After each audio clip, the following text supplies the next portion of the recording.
Hello, everyone, and thank you for joining us today for ICNC's academic webinar series. Today, we have with us Dr. Véronique Dudouet, the author of ICNC's special report, Powering to Peace, Integrated Civil Resistance and Peace-Building Strategies. We will be exploring together how integrating these two skill sets and strategies might increase the effectiveness of movements by ordinary people to win rights, freedom, justice, and sustainability. My name is Steve Chase. I'm the Manager of Academic Affairs here at the International Center on Nonviolent Conflict, and I will be the moderator for this webinar. Today's webinar will be an hour in length. It'll be in two separate portions. The first portion is a presentation that will last about 30 minutes or so. And then the final portion will be a question and answer period in which you can ask your questions of Véronique.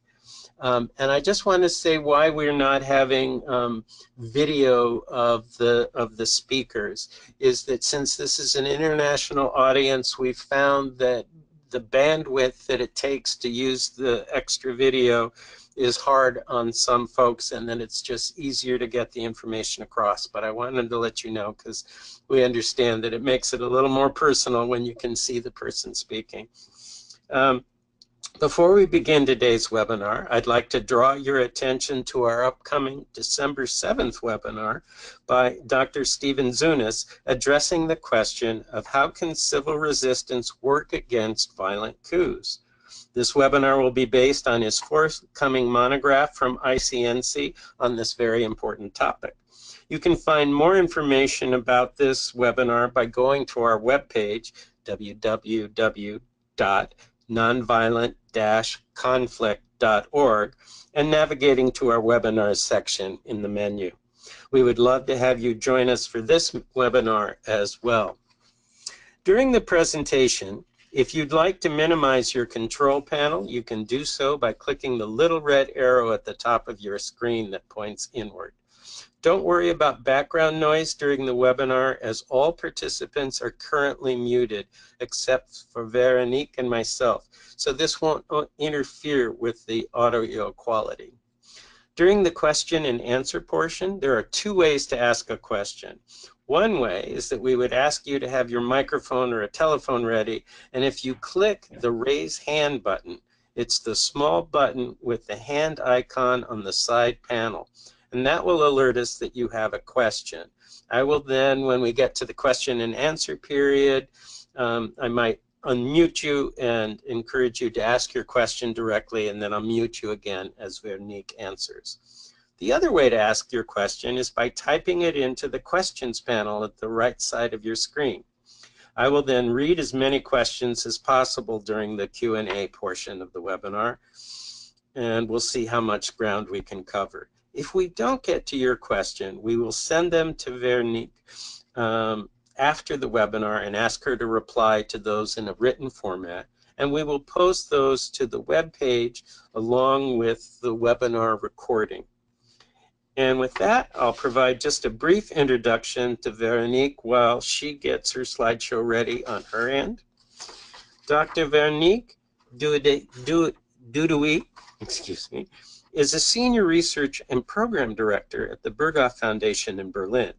She has been coordinating participatory action research, training, and policy advice activities on resistance and liberation movements in transitions since 2005. She holds a master's and a PhD in conflict resolution from the Department of Peace Studies, Bradford University in the UK, as well as she's earned a BA in political science and a master's in international relations and security from the Institute of Political Studies in Toulouse, France. As a scholar activist, she has also been involved in several nonviolent direct action campaigns, including as a volunteer with the International Solidarity Movement in the Palestinian territories. She also carries out consultancy projects for various civil society organizations, state and international agencies.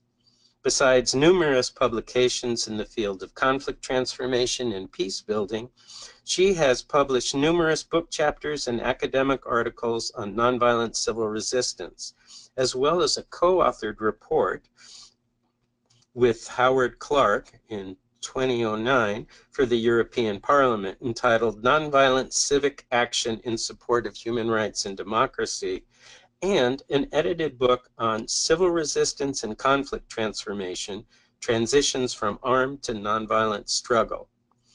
We're very excited to have her with us today for this webinar. And with that, I'll pass full control over to Véronique, and thank you all for being with us today. Yes, thanks a lot, Steve, for this kind introduction. Hello to everyone. Good morning, good evening, good afternoon, wherever you are joining us from. So as has just been introduced, the main purpose of this webinar is to present a recent ICNC special report, which was published before the summer and which was also launched at the USIP in Washington in July. And you can see the cover of that report on the screen. I would like to thank the ICNC for the trust and support in making this report possible. I have to say it took quite a while to produce it because of the, well, many reasons, but also the complexity and ambition of the topic. And as you will hear, civil resistance is a complex field, but I have to say peace building is even more so.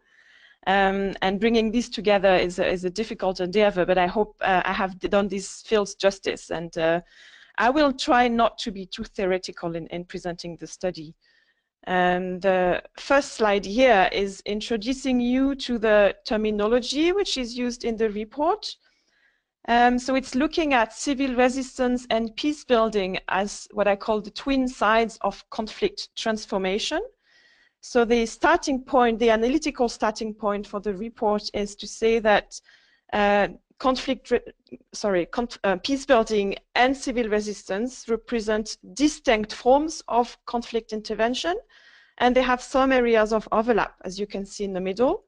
Importantly, both approaches belong to the broader field of conflict transformation, and the way that I define conflict transformation in the report is as a generic term that refers to actions and processes which seek to address the root causes of a particular conflict over the long term in the pursuit of just peace by peaceful means.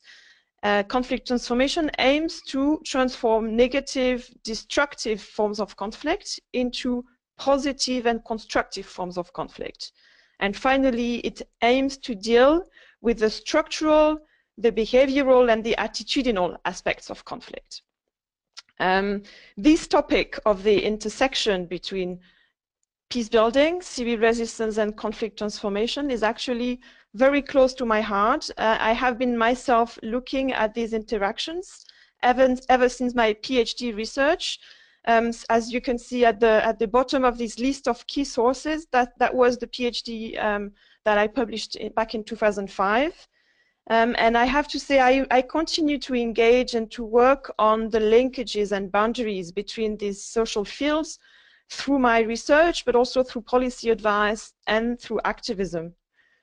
So as has been introduced, I'm directing the program on conflict transformation research at the Berghof Foundation in Berlin, where I'm working since 2005. I would say my daily work is more anchored in peace-building approaches, but I really try to bring in ideas and tools from civil resistance and nonviolent resistance whenever possible, and often in close connection with the ICNC.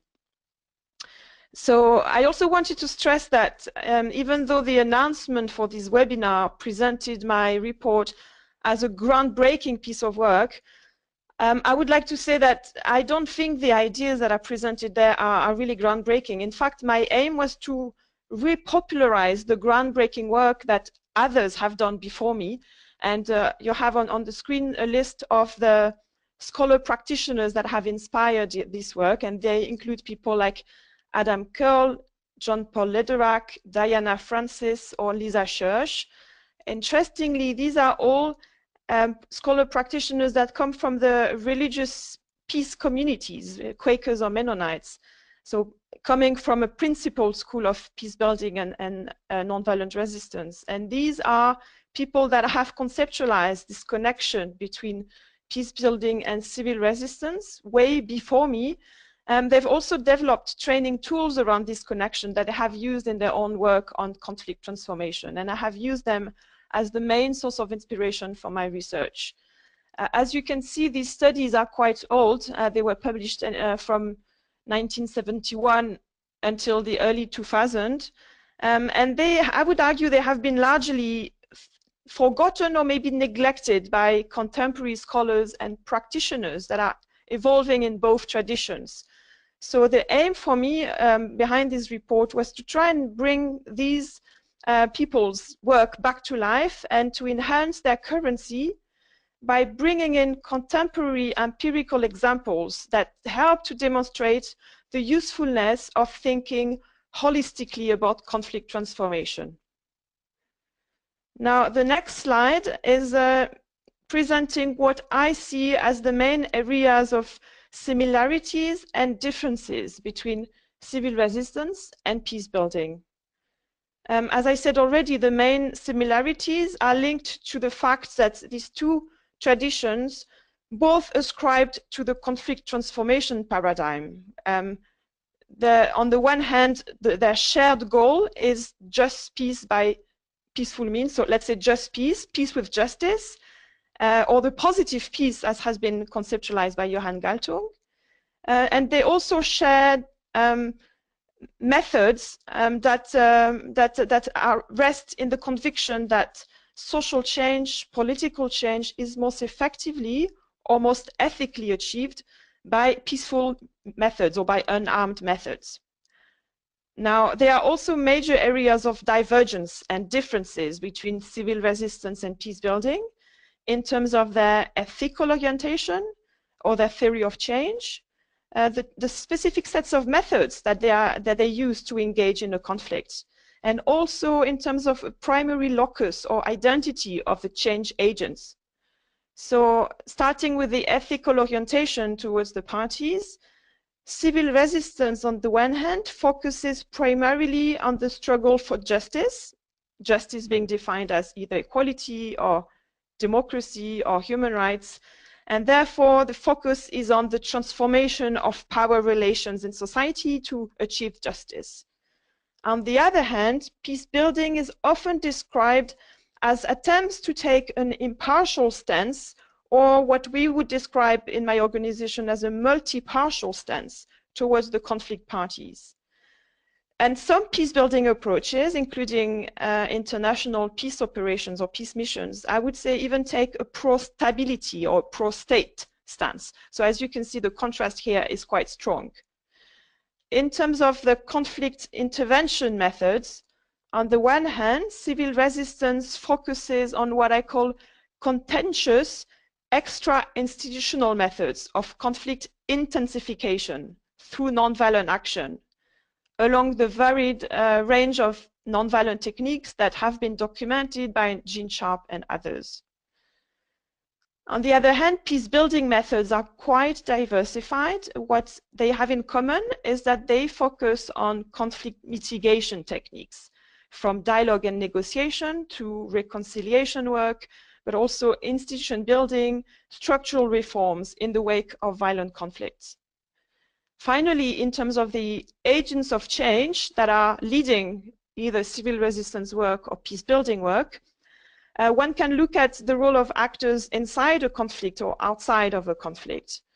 With regards to their internal conflict actors, civil resistance is waged by grassroots activists that belong to the pro-change or anti-status quo side of the conflict divide, and most often the low power group in a conflict.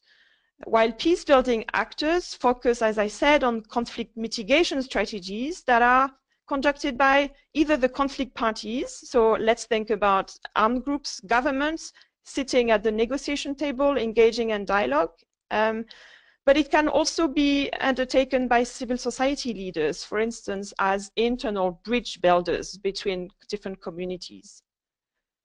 in terms of the external actors, the role of external actors or third parties, civil resistance often involves what I would call nonviolent advocates as opposed to internal activists. These advocates engage in interventions in support to the civil resistance struggle through accompaniment or solidarity activism and so forth.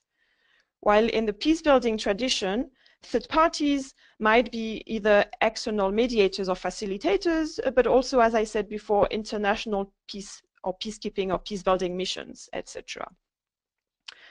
Now, of course, the reality is more complex, and these two fields are constantly evolving. But for the sake of simplification, I have tried to sharpen the differences, and I hope that they are now quite well understood.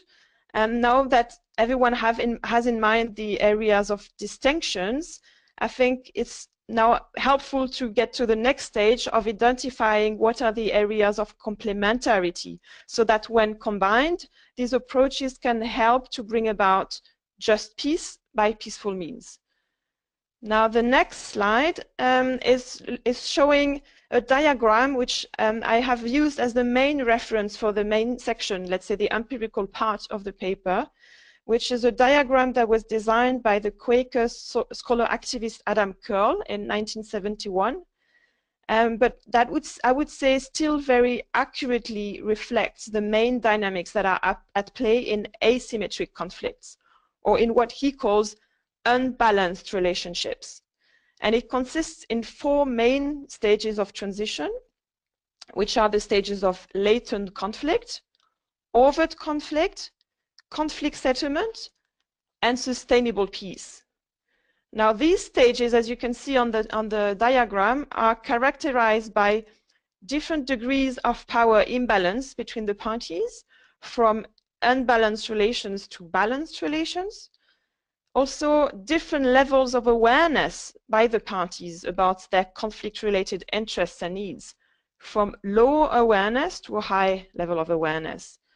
And also by different types of external environments, from the rigidity of the status quo to the instability of open warfare and later negotiations, and finally to the dynamic nature of sustainable peace and peaceful development. This approach and this diagram argues that complementary strategies might be applied at various stages of transformation of asymmetric conflicts in order to initiate and support constructive change towards just peace.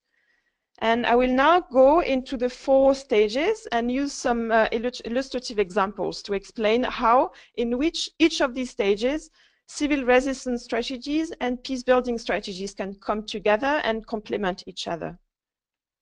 So the first stage is the stage of latent conflict, which reflects a situation of structural violence which has not yet been expressed on the level of behavior or conflict behavior.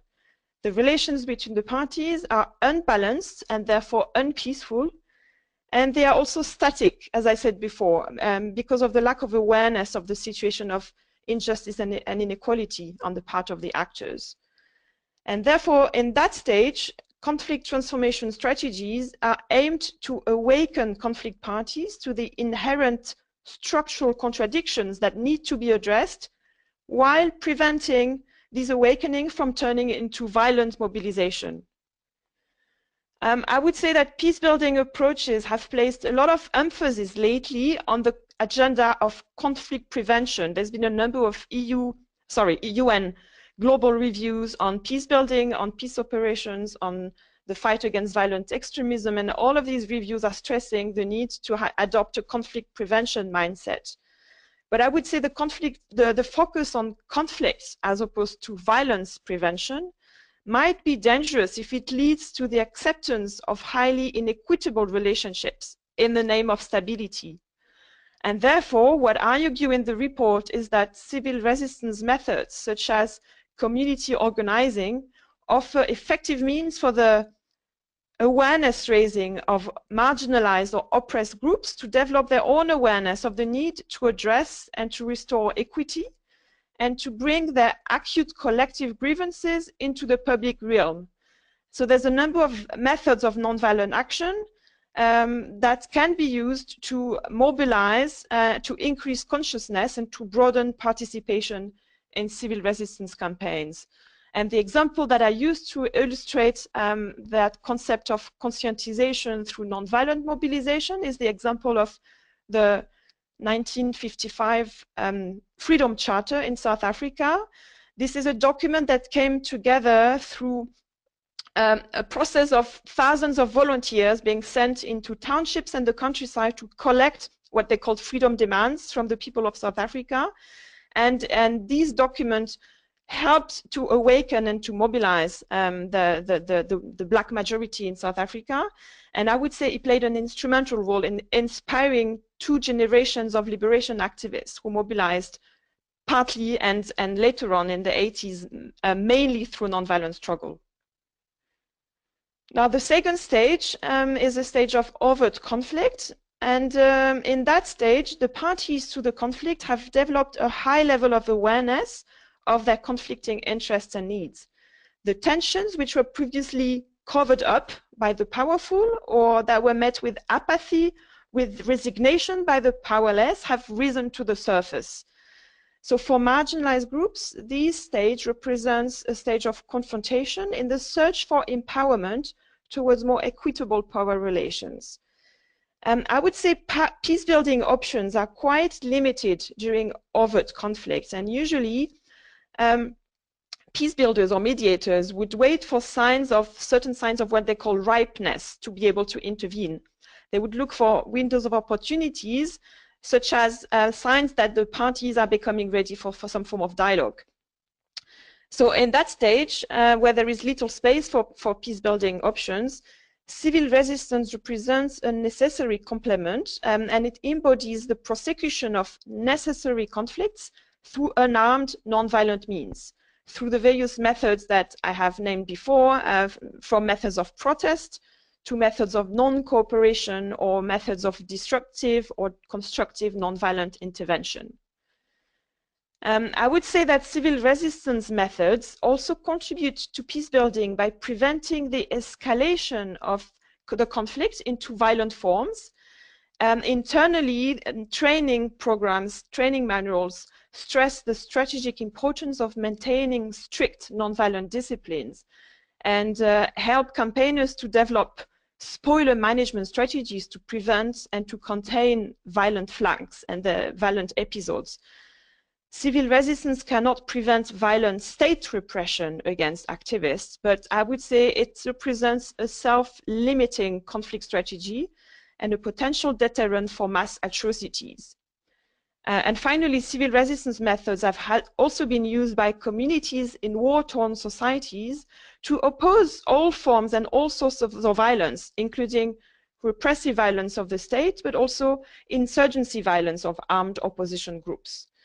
And the example that I use in the paper to illustrate the role of civil resistance in the second stage is the example of Timor-Leste, where I argue that civil resistance was used as a strategy to prevent genocide.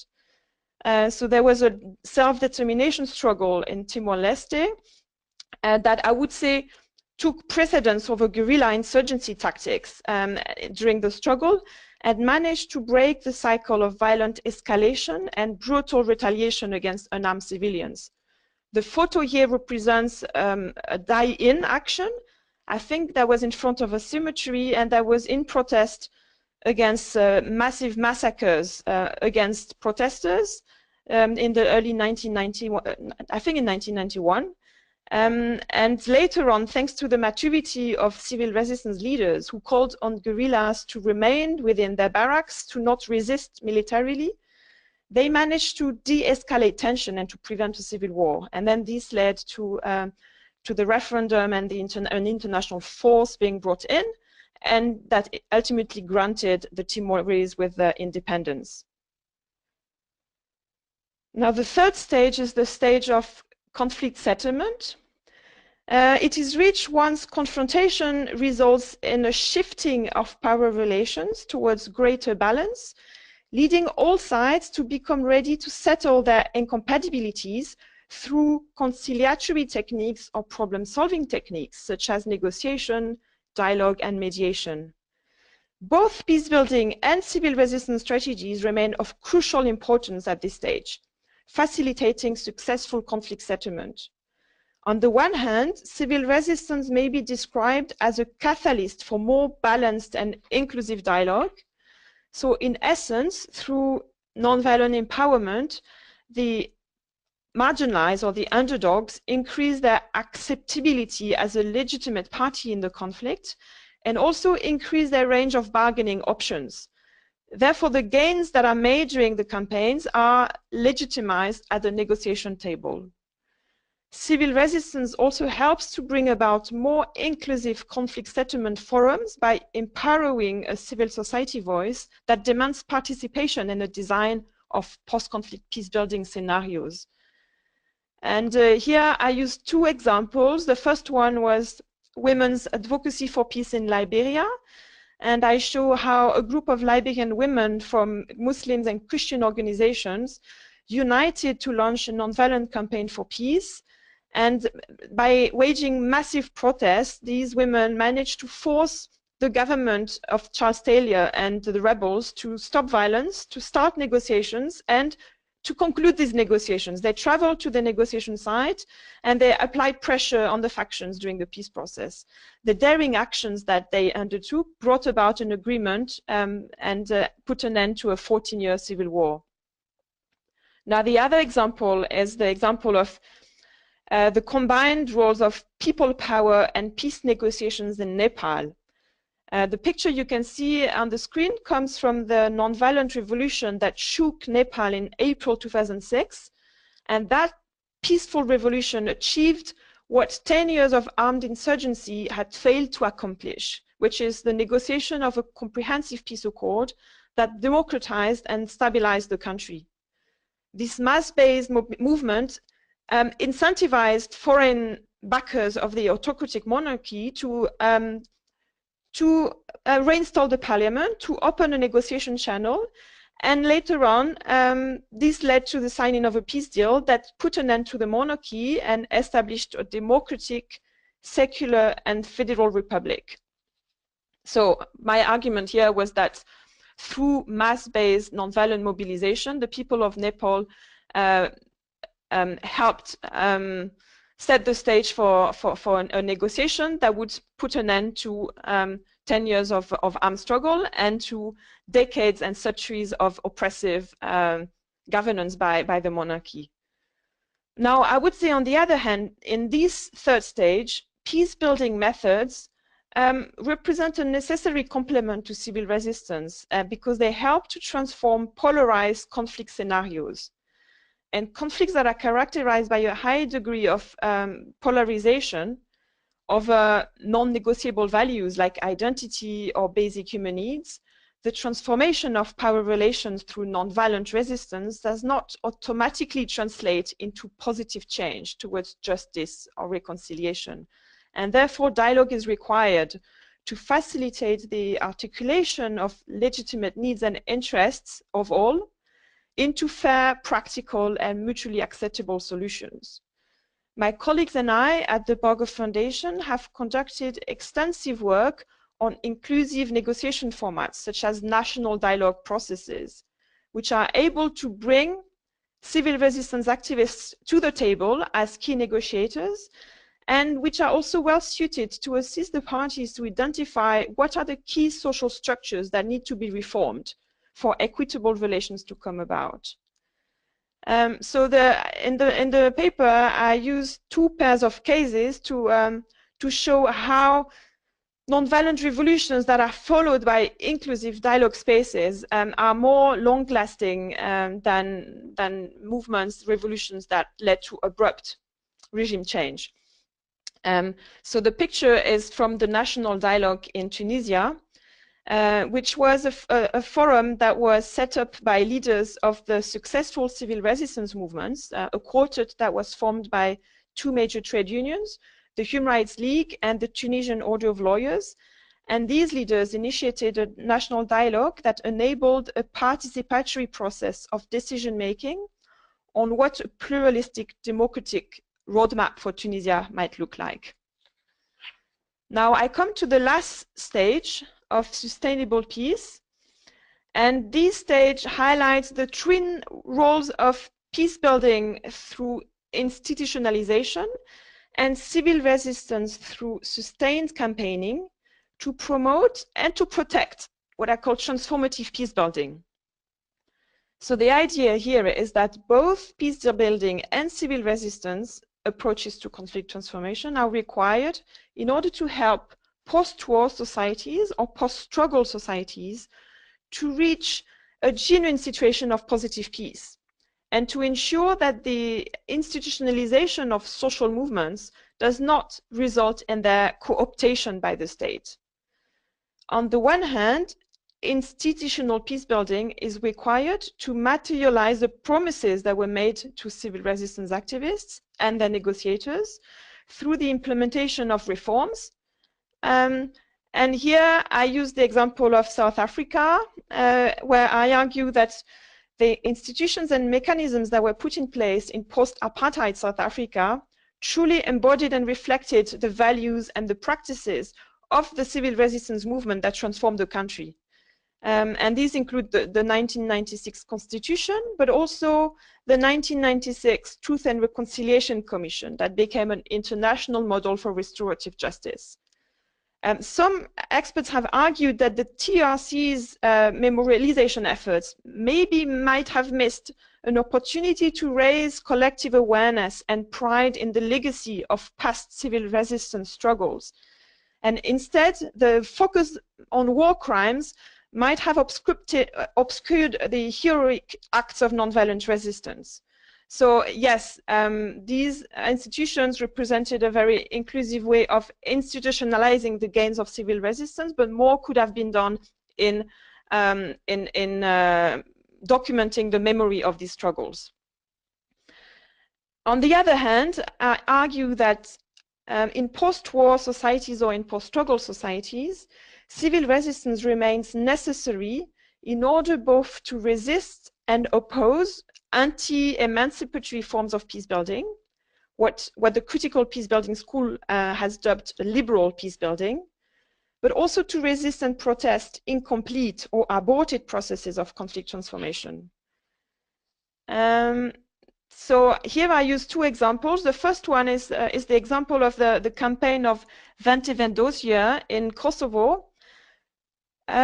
So in Kosovo, civil resistance played a key role in the 1990s in raising international sympathy for the plight of Kosovo Albanians, but they have also been mobilized in the post-war period against a new opponent, international peace-building agencies. And as you can see on the picture, here the opponent is UNMIK, which is seen as a new form of colonialism of Kosovo. And that movement uses a number of forms of popular protests and creative campaigns to try and protest against international peace-building agencies imposing an externally driven model of local governance that they think is illegitimate and accountable to the Kosovar people. I also use another example from Nepal in order to make the point that nonviolent campaigns that are led by communities that have become disillusioned by the slow pace of reforms play an essential and I think under-researched role in ensuring that conflict settlements do not lead to, or rather that they lead to sustainable peace as opposed to pacification that would merely sweep conflicts under the carpet. So by putting pressure on incumbent elites or new elites, these campaigners are trying to prevent a relapse into violent conflict by actually mitigating the rise of more radical groups, while at the same time putting pressure on the reform state to actually move forward with the transformation of the root causes of the conflict. In Nepal, there have been a number of mobilizations ever since the peace accord and the new constitution by various groups that are demanding a full implementation of these agreements. The example here in particular is a campaign by former child soldiers that had been partly forcibly recruited into the Maoist army and that are demanding their rights to basic rights to education, their rights to proper reintegration, and here they are using one of the popular Nepali forms of civil resistance, which they call Girao, which is the encirclement of public buildings. So in that case, they are they are circling the main office of the Maoist party that is now in government, asking them to support them in their main demands. So I think I'm coming to the end of my presentation. I will leave you now with the concluding screen, which is highlighting some of the key takeaways that I'm developing in the conclusion of the report. Some of the takeaways are addressing civil resistance activists and peace-building practitioners by arguing that the diagram by Adam Curl offers a strategic framework to assess when to escalate or when to mitigate a conflict. So it's helping, I think, activists and practitioners to make these choices. There's also some key takeaways for nonviolent trainers and educators in terms of the need to develop modules on the role of negotiation, dialogue, or other peace-building mechanisms during or following nonviolent campaigns. And then there's also some takeaways for the international peace-building community. For instance, in terms of developing a new norm around the responsibility to accompany grassroots nonviolent movements that are rising in opposition to systematic violations of human rights, in addition to the well-known responsibility to protect. But also, when an armed conflict is raging, the need for peace-building agencies as well as mediators to recognize and assist what I call nonviolent flanks, which often operate simultaneously with violent insurgency groups. So that it's important for the peace-building community to work with these nonviolent flanks to prevent their sidelining during negotiations, and also to enable them to contribute effectively to post-war peace-building processes. So I have reached the end of my presentation, and I hope that there is sufficient time for questions and comments. And I have also left some information about ways to contact me by email, as well as how to access the report under the link highlighted at the bottom of the slide. So Steve, I hand over back to you to moderate the next session. Thank you. Thank you so much, Véronique. So I just want to remind people again about how they can indicate that they have questions. One way is to click the raise hand button, and it's the small button with the hand icon on the side panel. And so you can do that, and then I can check in a minute if anybody wants to directly ask their question verbally. The other way is that you can type your question into the question panel on the right side of your screen as well. And so either way will work fine.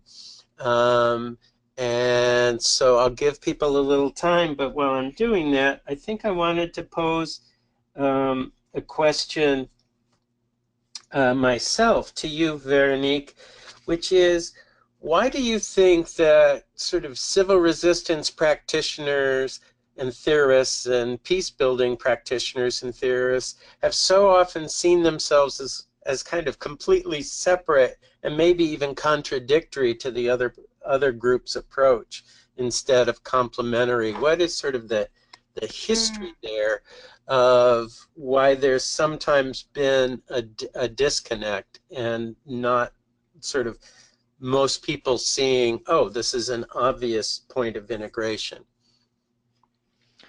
Right. Well, I think there's a number of reasons behind that. Some of them have to do with, I think, some of the misperceptions that each group has about each other, right? So in the nonviolent activist community, there is very often this understanding that peace building, negotiation, anything associated with peace is seen as something which is against the ethics of their struggle. It's like it's going against the fight for justice. It's maybe going with the status quo. So there's a lot of misconceptions. And it's fortunate that I think there's some research that is done now, for instance, on the importance and the role of negotiation that activists can use within their struggles, but also when they reach the stage where they actually can talk to their opponents about, okay, how to translate their gains into something meaningful and tangible. I think on the other hand, the peace building community stresses a lot, yeah, the need for multi-partiality. And so the idea is that civil resistance is a one-sided conflict waging strategy which they don't want to be associated with, because it would harm their stance of impartiality, and it would probably damage their relation with the state. I think many peace-building agencies, unfortunately, are bound to working with the state, right?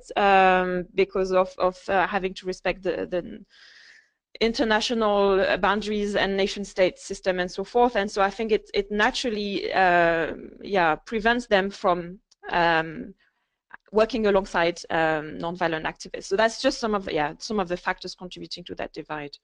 Okay, thank you. We have some people raising their hands now. And so, Paul, I'm going to unmute you and you can ask your question. Go ahead. Thank you very much. Can you hear me? Yes.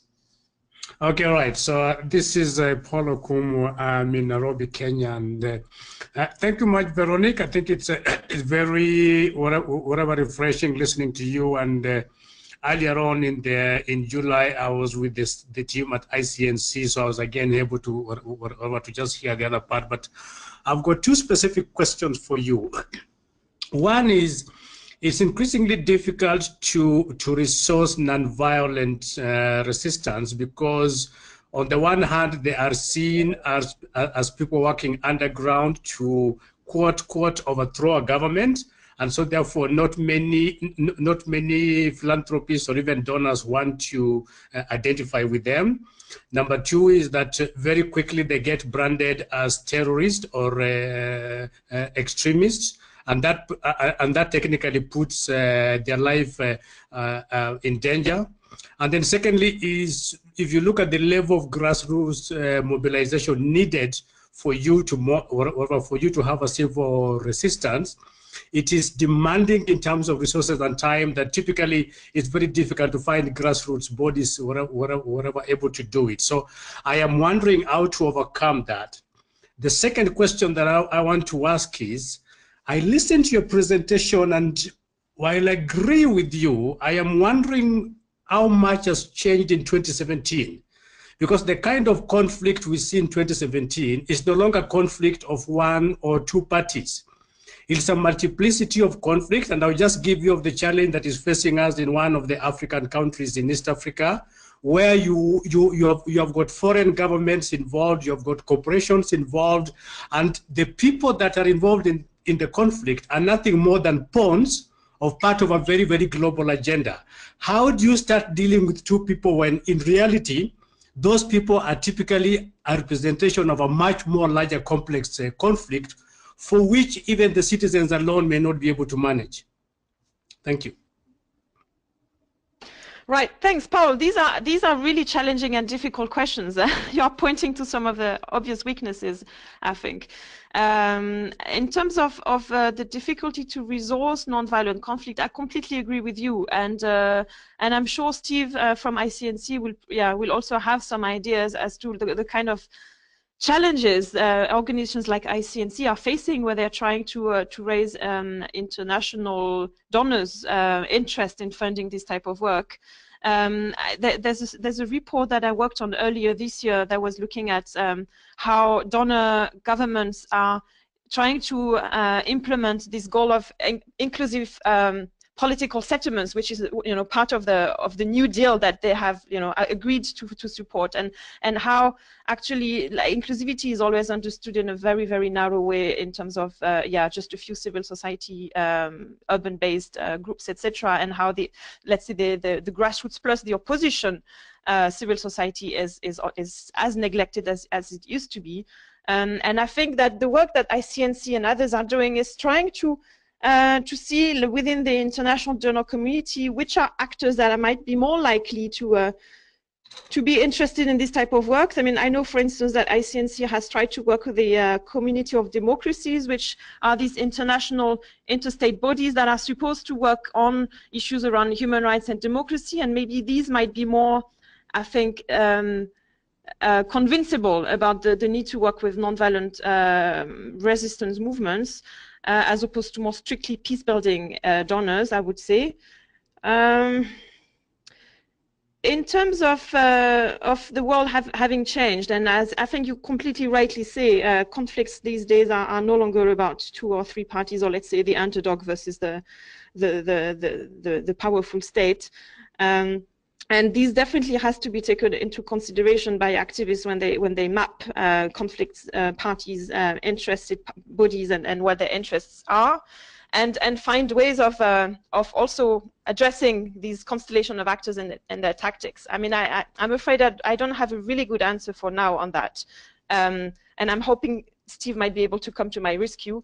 But no, that's a very interesting idea. I would have to think more how to apply and adapt Adam Curl's diagram to take into account multi-stakeholder types of conflicts and what that would mean. I think the work that is done around, for instance, the role of peace communities that are developing in the midst of warfare and that are trying to oppose the violence of different types of actors, I think including corporations and other, let's say, non-traditional conflict actors is very interesting.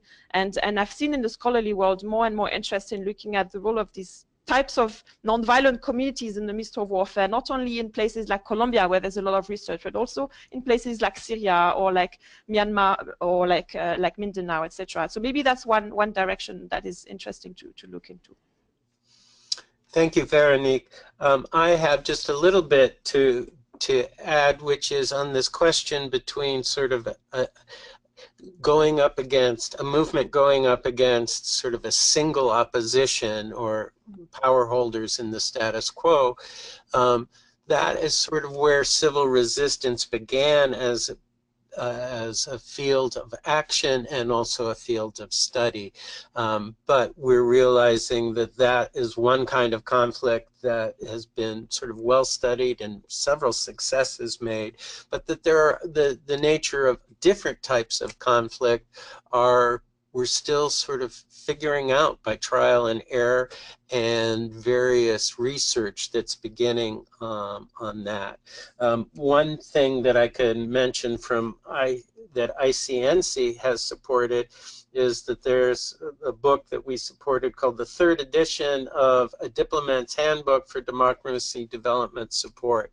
And that was thinking about how funders and external NGOs as well as external states could support situations in given countries where there's ongoing struggles, and some of them are including sort of these multi-party kinds of struggles. But Paul, I think you're absolutely right that this is something that needs to be thought about and studied more deeply, and for us to capture through case studies the experience of what works and doesn't. We have another question from Tyler, and so Tyler, I will unmute you and then you'll be able to go. And then we also have at least one question that's been typed in that I think we'll have time for. But if you have any questions, either raise your hand or type in the question marks and we'll see what we can fit in. If you type questions in, then we'll also be able, if we don't get to deal with it in today's webinar, we will get a response from Véronique and then post it on the webpage. But anyway, Tyler, why don't you go ahead and ask your question. Great, thank you. This is Tyler calling from Oslo, Norway. I'm actually developing an undergraduate course on these two topics and the nexus between them, peace building and nonviolent resistance, right now for a group of undergraduate students. So the report you wrote was very insightful and very helpful, so thank you first and foremost. But I've been reading quite a bit about the new emerging thoughts on constructive resistance that's coming out of scholars such as Vindhagen and Sørensen related to building the new simultaneously, not resisting the bad, but building the new simultaneously. And I'm curious if you have any thoughts on the links between peace building and this idea. To what extent is what we're doing building the new or stopping the bad? If you have any thoughts on that, it'd be great to hear it. Yeah, sure. Thanks for the question, and great to hear that you are developing courses on that. I think it's quite exciting. Yeah, constructive resistance is definitely, I think, an important part of civil resistance that is attracting increasing level of interest in the research community. And I would say that whenever constructive resistance, like let's say alternative institutions, alternative parallel practices, and that are trying to prefigure the type of society that activists are trying to fight for, I think this is definitely helping peace building to become more effective, because it's helping to develop accountable and democratic leaders, horizontal decision-making structures that are very much needed in the post-struggle stage. And these are all goals that peace builders are trying to support. So if those new leaders that are coming from civil resistance movements are included by peace builders into their strategies, it is definitely a big plus. And this is something that I go a little bit into the report, and that is very important, and that's that's definitely worth highlighting. Great, thank you so much. We have a written-in question from Lisa, and she writes, "Thanks so much. I've been basing my UK-based peace building and civil resistance practice on Adam Curl. I try to see possible responses to conflict on a spectrum that includes peace building and civil resistance. I base interventions on analysis of need and capacity to respond. Can you see the value in such an integrated approach in some contexts, or do you think that there needs to be distinct approaches?" I'm trying to understand the question. Was the question whether these always need to go hand in hand and be applied together simultaneously in the context, or whether they need to be separated? And was that the question? That's a great question. Lisa, if you're listening, one of the things that might make sense is for me to unmute you and have you have a bit of interaction. So if you could just raise your hand, click the raise your hand button, that I'll know that you're available to do that. Okay, she is. So hang on just a second, Véronique. Okay, Lisa, go. Hi, can you hear me okay? Perfectly. Hi, so I think what really interests me is how not to see peace building and civil resistance as either or, but as possibilities that can be contained within one practice, one practitioner. So I've been involved in peace building interventions in times of potential violence, for example, where we've been doing a whole load of things together, including resistance and peace building. So, and I also taught a little bit on applied conflict resolution in Bradford, and became, I suppose, frustrated by us teaching peace building and civil resistance in separate silos. So I think seeing it as a spectrum of possible responses is possible. So I'd be really interested in both of your views about whether you feel that that's ethical in some contexts. Okay, yeah, now I get the question. And I've been also asking myself the question whether, for instance, the same practitioner can basically support civil resistance and peace building, or practice them at the same time, or whether these require different sets of groups, individuals, and external interveners. And I think it's a very good question. I would say, for me, it's important to first disentangle these two fields before bringing them back together, because I think like distinguishing them in the first stage helps bring about more clearly the different areas of emphasis, the different ethics, the different theories of change, before then thinking about, okay, what do they have in common and what do they bring to each other. I think it might be possible for individuals to combine both types of roles, but I would think not at the same time and not in the same place. I would say that someone trying to be an impartial or multi-partial peace builder, if that person is also supporting the nonviolent empowerment of one group or one side or one party to the conflict, this might jeopardize that person's role as a multi-partial go-between. And so I wouldn't advise to combine the roles at the same place at the same time. But I think doing that sequentially or doing that in a clever, integrated way might definitely work. Great, thank you. I have a follow-up question about that, Véronique. It seems to me that yes, in terms of being sort of impartial or multi-partial and being sort of external to the conflict, your advice makes total sense to me, but I'm wondering what your thoughts are about civil resistance activists and organizers developing the skills of active listening, dialogue, negotiations. I'm thinking in one example is one key factor in the success of civil resistance movements is encouraging defections from the sort of pillars of support, whether it's in the business community or in the security forces. And then it seems like these skills would be used, could be used by advocates to negotiate with specific people and move them in a way where they might defect or disobey or just be less and less efficient within the status quo. And so I'd be interested in your thoughts about how civil resistance activists might develop and use these skills as part of their work. No, I see what you mean. I had rather in mind the role of third parties, and that's what I base my response on. I would totally agree that nonviolent activists need to know how to be good good negotiators and good dialogue seekers, because there is a time, as you say, during a campaign or after a campaign that when they need these sorts of skills, either to increase mobilization or to, as you say, bring the other side along, or to sit with the other side at the negotiation table, at the dialogue table, and so these are definitely useful skills to have. I'm trying to think whether like the same is true for, let's say, like grassroots peace builders, like bridge builders and so forth. Whether these bridge builders also need to be able to act as activists from time to time, and I think it's probably true.